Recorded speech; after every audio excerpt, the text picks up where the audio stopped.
college classic. Did you say college classic campuses? This morning I got to watch Andrew Womack, and I like watching him because he comes on so early, like at 4 o'clock, 4:30. And I got to watch him, and I was listening to his voice, and I turned around on the couch, and there he was sitting there, and he knew. He knew. I turned around, and I said, "Good morning, Andrew." And he just kept talking, though. He didn't answer me. But he knew. I know his spirit knew. And so I fell asleep watching him again. I wanted to stay up and watch him, but I love watching Andrew Womack. So, we're in part 2 of Want to Hear a Whopper by Larry D.Harper. And this is the origin of dispensational theology, part 2. Now, there's going to be a lot of parts on this one, because I want to read this one really thorough to you. I would say there's going to be about 5 parts here, 5 or 6. So, let's go ahead and begin. So, enough sarcasm. Let's go on to see if we can understand why so many in the 19th century Protestant church found this weird little man so personally revolting, yet his interpretation of prophecy completely irresistible. Yeah, it's funny because people say that about God sent. What the hell is God sent?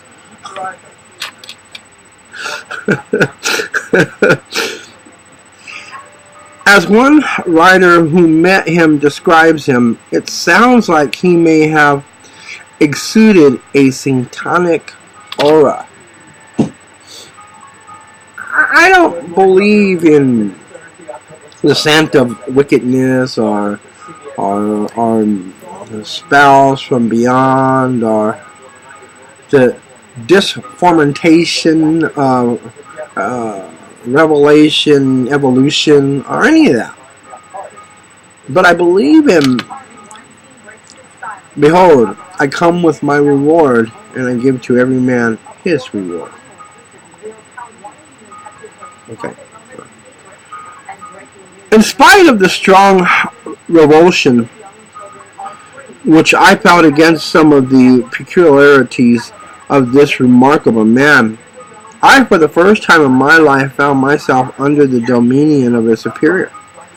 When I remember how even those bowed down before him who had been to him in the place of parents, accomplished and experienced minds, I ceased to wonder in the retrospect that he riveted me in such bondage.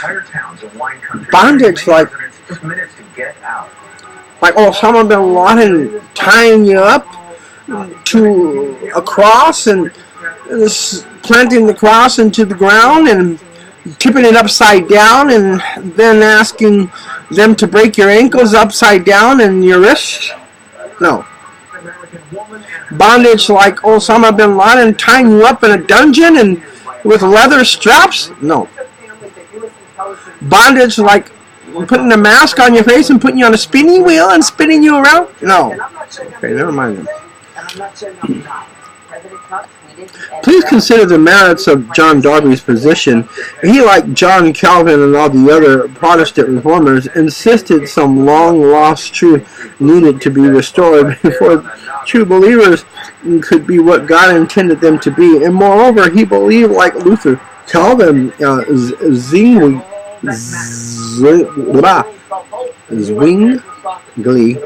Wesley, Williams, and countless other Protestant reformers,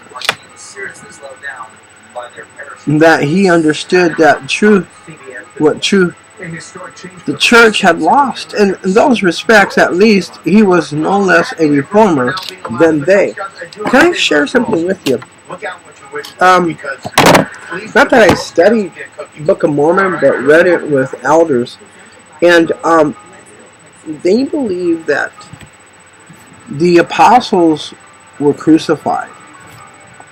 And the apostles that were crucified, each one was given this healing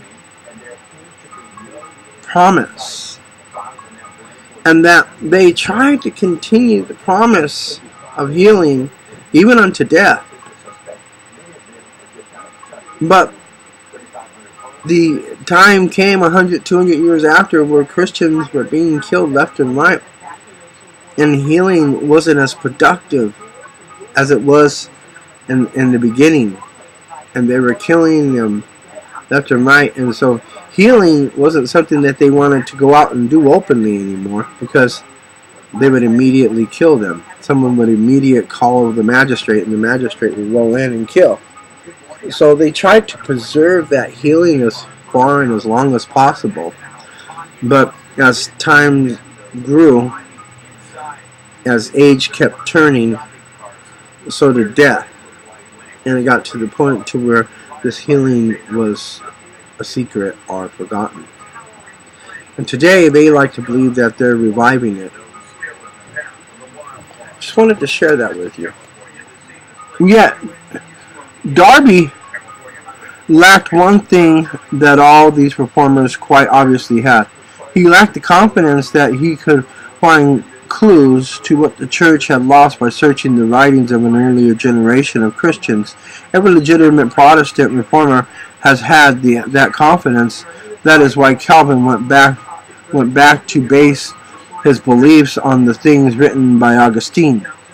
That is the same reason reformers, after Calvin, tried to restore things they believed had been lost before Augustine's time.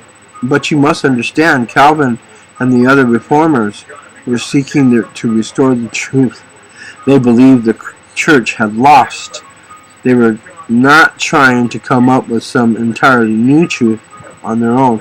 Darby took a different approach, a more arrogant approach.